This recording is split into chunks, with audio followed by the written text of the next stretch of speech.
Well, yes, we are continuing to look at David, and something that's so interesting about David is life just seems to keep coming at him pretty fast. There's one problem he puts out, there's always another one. Now, I mentioned a few weeks ago that I took a dive into the world of car repair, and I repaired, for the first time, spark plugs in my car, and I was so happy and proud. Yeah.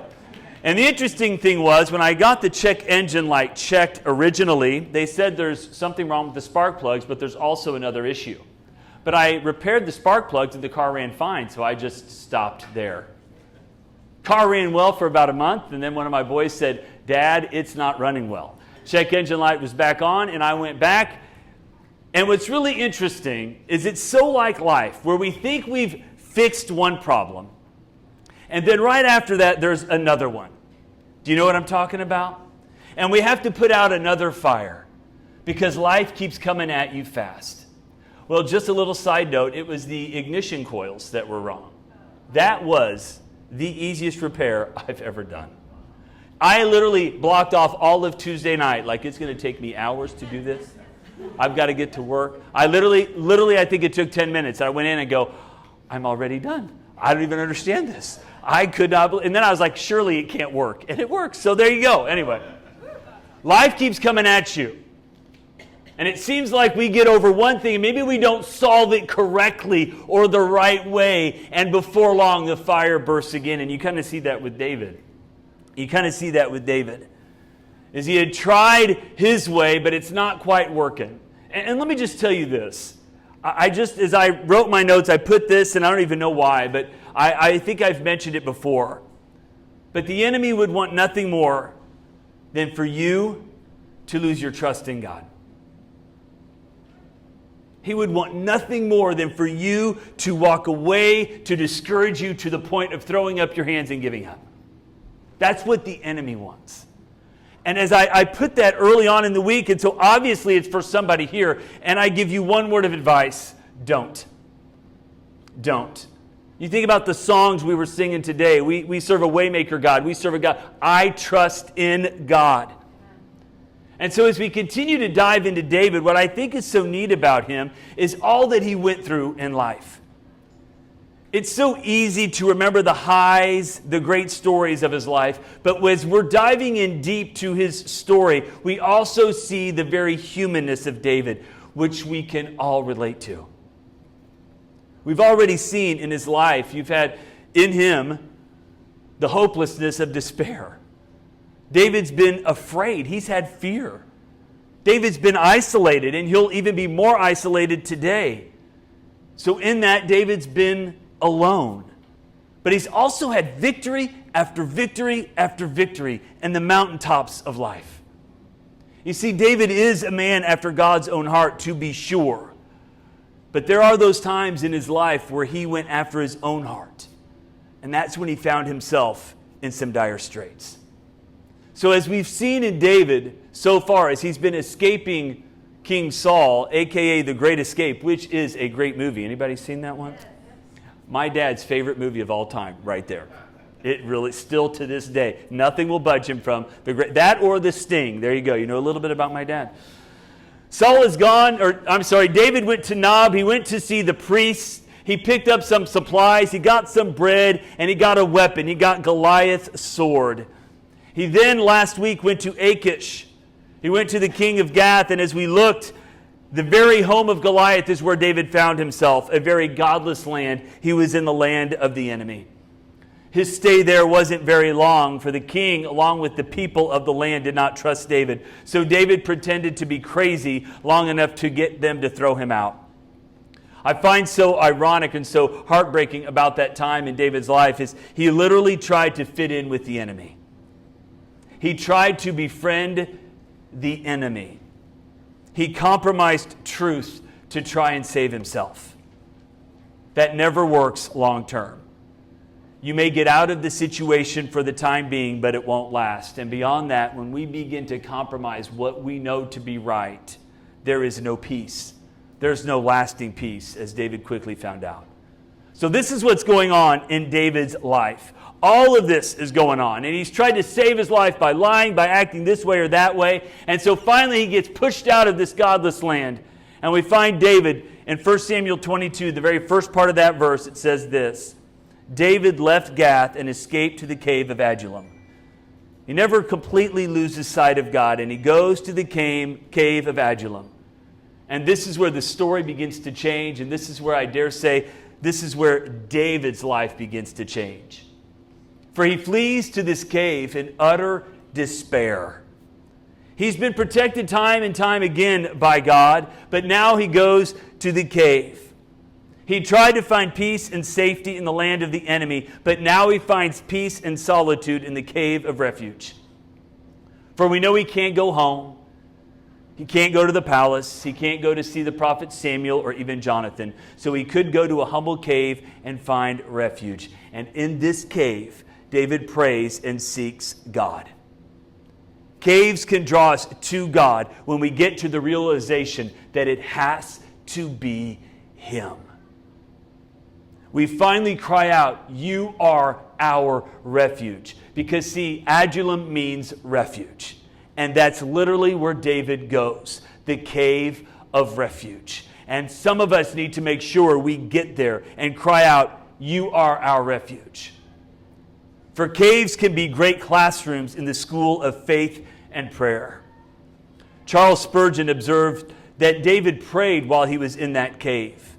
But later, when David was in the palace as king, he fell in temptation and into sin with Bathsheba. It's amazing how we belittle when we're in a cave. Spurgeon goes on and adds, "The caves have heard the very best of prayers, as it does with David." For the cave changed David. It's the place where we find David completely surrendering to God. He is not perfect for the rest of his life. Make no bones about it. But he completely surrenders. It's only Jesus. I trust in God and nothing else. I don't rely on my talents. I don't rely on my skills. I don't try to lie my way out of it, but I trust in God. And this cave symbolizes the refuge that God offers when the entire world turns against you. When you feel alone, when you feel abandoned. That's where David is. He's all alone in this cave. And he cries out to God. You know, it's interesting. There's a few examples of people crying out to God from dark places in the Bible. You see Elijah crying out to God in a cave. You have Jeremiah the prophet. He cries out to God from a pit. You have Paul crying out to God from prison. We cried out to God. God, you are our refuge. The beautiful truth about God being our refuge is God is a safe place to go when we are afraid. God is a safe place to go when we're facing hardship or when we're facing trouble of any kind. We should trust in God and not fear the people nor the situations that threaten our well-being. God is described in His Word as our refuge and our strength, and you may know the psalm and the song of very present help in trouble. He supplies protection as we face danger. He is our strength, and He gives us power and ability to face the challenges that we may be facing. And it says, and I think this is so powerful, He's our refuge and our strength, a very present help. It's not just for yesterday, but it's for the present. It's for now. It's for today. God is near you, always willing and ready to help. And David was coming to that realization in his life. As we said early on in this series, oftentimes you can go to the Psalms and see what David wrote as he was going through this time. And at this time, he wrote Psalm 142, and it's described as a maskil, which means instruction. It's instruction because it tells us of the lessons David learned while he was in that cave. And he writes this in Psalm 142. It says, "I cry out to the Lord. I plead for the Lord's mercy." And something you'll notice as we looked at last week, and we see it this week in both Psalms that he wrote during this time, is he cries out for mercy, God's unmerited favor. And there's David crying out for mercy. He says, "I pour out my complaint before Him, and I tell Him of all my troubles. When I am overwhelmed, you alone know the way I should turn." You notice throughout the beginning of this psalm, he uses the word "I," for it's a very personal psalm that David is writing. And what is David bringing before the Lord? Life. all the fears, all the frustrations. He's bringing before God the fading hope that he will ever be king. You know, maybe you're going through that right now. You know, God told you something years ago. And all of a sudden you find yourself in a place where you have a fading hope that that will ever come to pass. That's David. And he's crying out to God. And honestly, he tells God that he's tired. Has anybody ever been tired? Has anybody ever been worn down? And he's lonely. You know, no matter how deep, no matter how dark, no matter how alone our cave, we can cry out to God. Because David pours this out, and then he says in verse 5, "Then I pray to you, O Lord. I say, you are my place of refuge. You are all I really want in life. Hear my cry, for I am very low." He cries out to God and he prays. And I keep saying this because I think we need to do this. We need to be people that pray.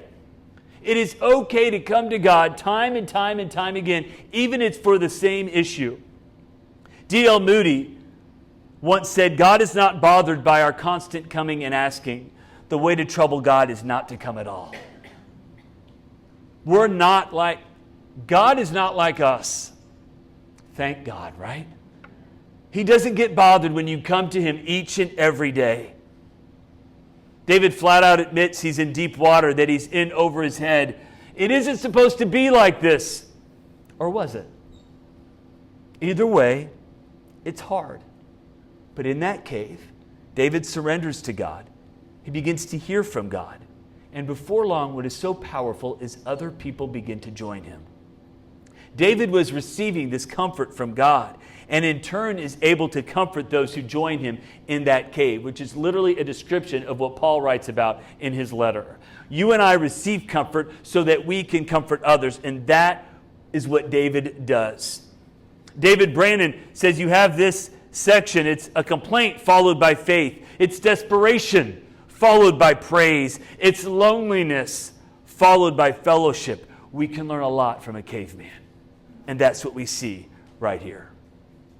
And we begin to see it all change. For it says in verse 1, the second part of that verse, that soon David's brothers and all his other relatives, including his mom and dad, joined him in that cave. His family, his brothers, who didn't look too kindly upon David. If you remember when he went to fight Goliath, they were criticizing him for even being there, little knowing that their own little brother would literally rescue them.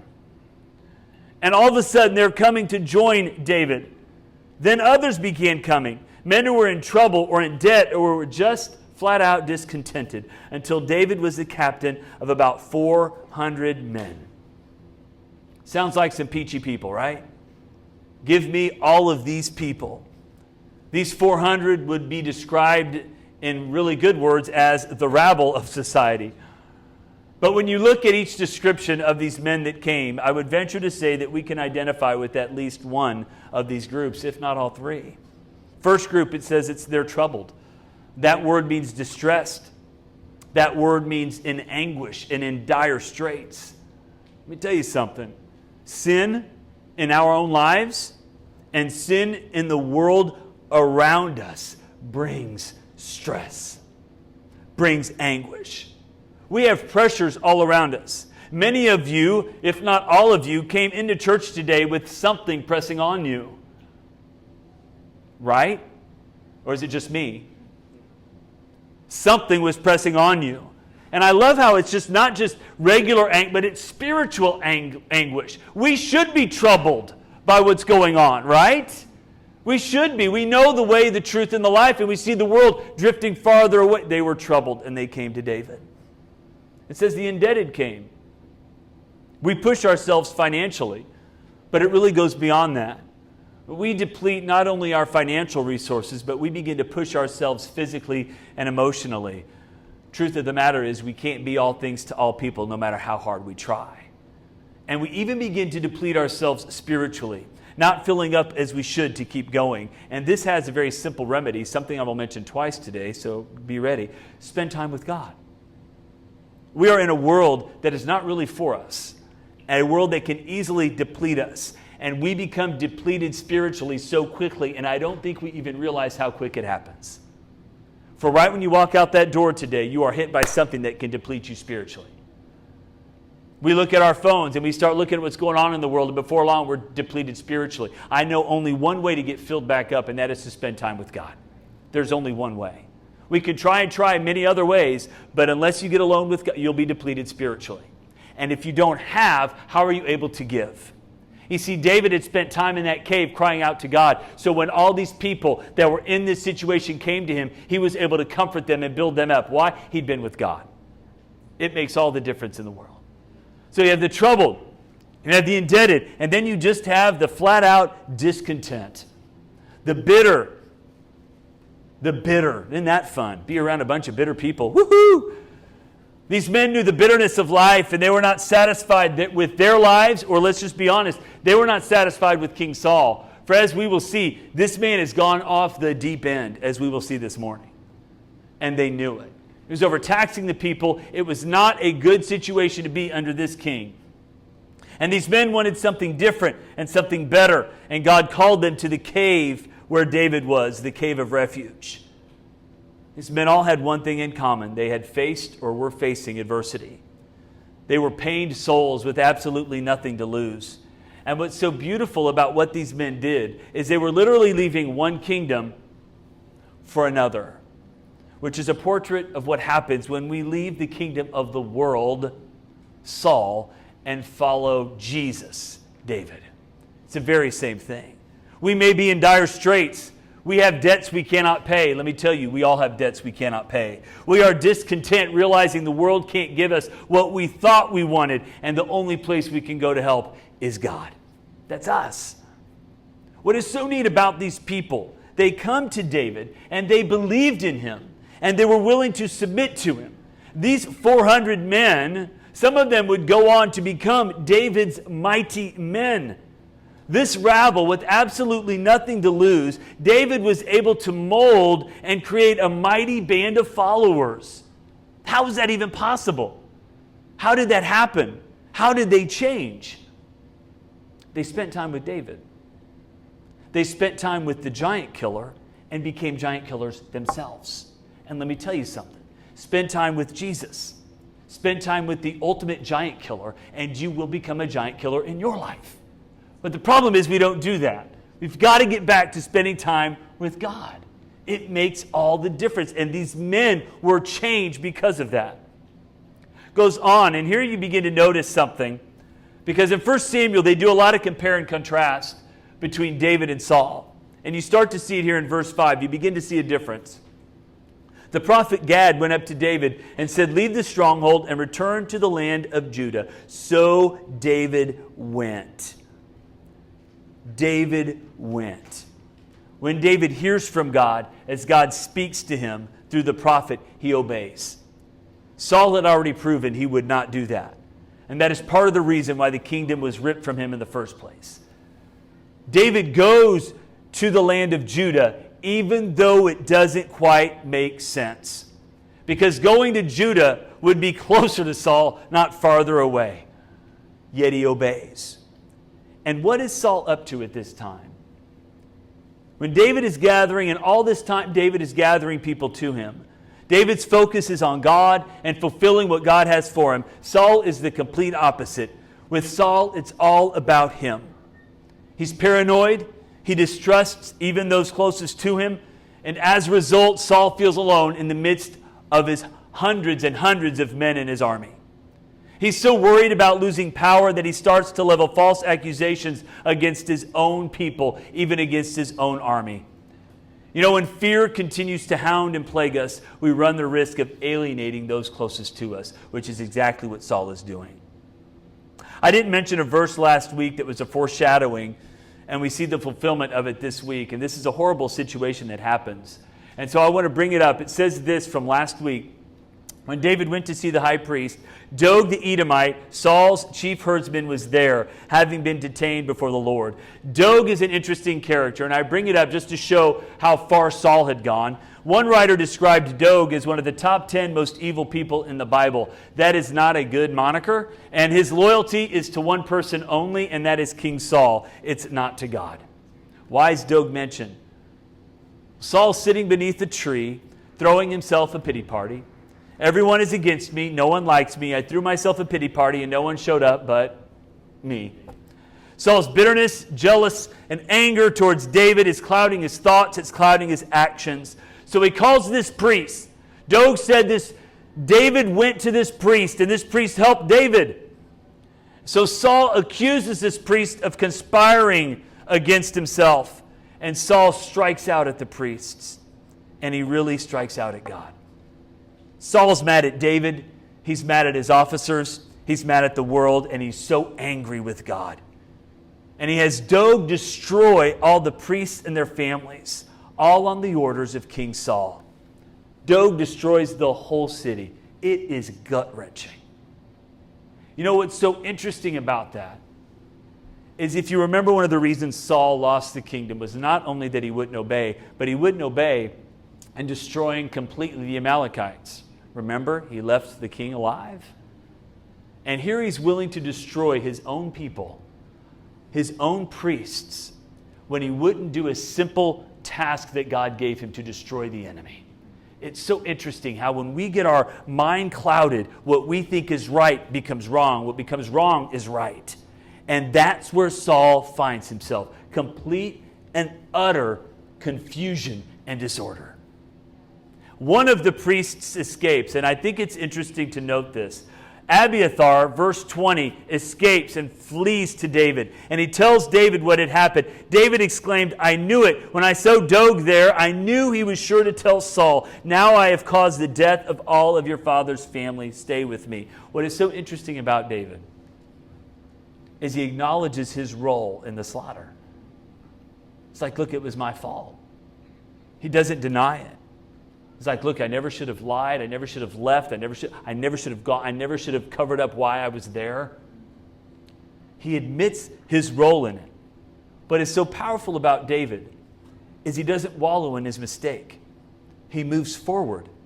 You know, so many times we like to wallow in our mistakes.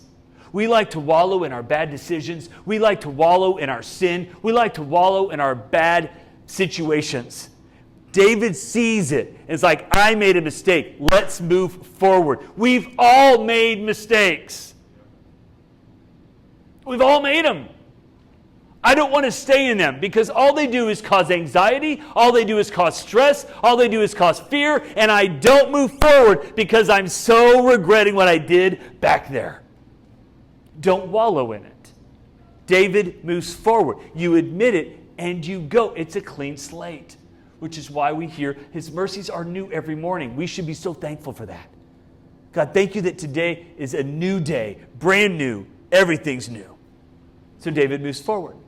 Now, if you have your Bible, look at Psalm 51, for this is another psalm that David wrote referencing this time. And you'll notice this is more a psalm of praise, and I think it's just so beautiful. In verse 1, again, he says, mercy. Have mercy on me, O God. I look to you for protection.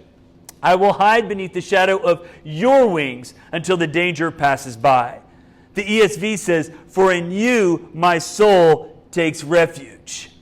I love this. He's just completely surrendering and making vocal his trust in God. God, you are my only hope. David goes on to write, you, O God, will send help from heaven to rescue me, disgracing those who hound me. My God will send forth His unfailing love and faithfulness. I love that. It's such a powerful verse. God will send help. God will rescue. For David's focus is now on God. In verse 5, David cries out, be exalted, O God, above the heavens. May your glory shine over all the earth. David realized that his problems came from earth. So David would glorify God above the earth. Our problems come from here. They don't come from there. God was worthy of David's praise and focus more than any crisis or danger that he was facing at that point. He goes on and says, my heart is confident in you, O God. My heart is confident. No wonder I can sing your praises. The reason you can come in on a Sunday morning and sing His praises is because your confidence doesn't rely on you, but it is on God. That's where it needs to be. And David was understanding this, and he had that. He's not confident in himself, but in God. And that begins to make all the difference in the world. You know, when our confidence is in God and God alone, we can sing praise in the midst of the difficulty. King Saul hasn't stopped his pursuit of David. The problem is still there. David is quite a long way from the throne of Israel. But now David is completely pursuing God, and he's trusting in him. It doesn't matter what's going on here. Do you want to hear me? It doesn't matter. God is still God. I think that's so beautiful. For David draws strength from the one thing that he knows does not change: the character of God. The character of God does not change. It was the same way back when. It's the same today. It'll be the same on Thursday of this week. The character and nature of God does not waver one bit. He is always who he is. He is our refuge. He always will be there. That is the character of God. And he closes Psalm 57 by repeating, "Be exalted, O God, above the heavens. May your glory shine over all the earth." David takes refuge. As we close today, I just think it's so important. As I was looking at this, and I see David, and the truth of his life is David is so able to move forward. He completely surrenders everything to God and trusts in him. He begins to refocus his life, and he begins to move forward. And I think about those three groups of men that came to him. And I just know that we're all in one of those boats. That we're indebted, that we're in trouble, that we're discontent with something in life. I don't know which one it is. But I do know this: the more we spend time with God, the more we understand that He is in control and He is in charge.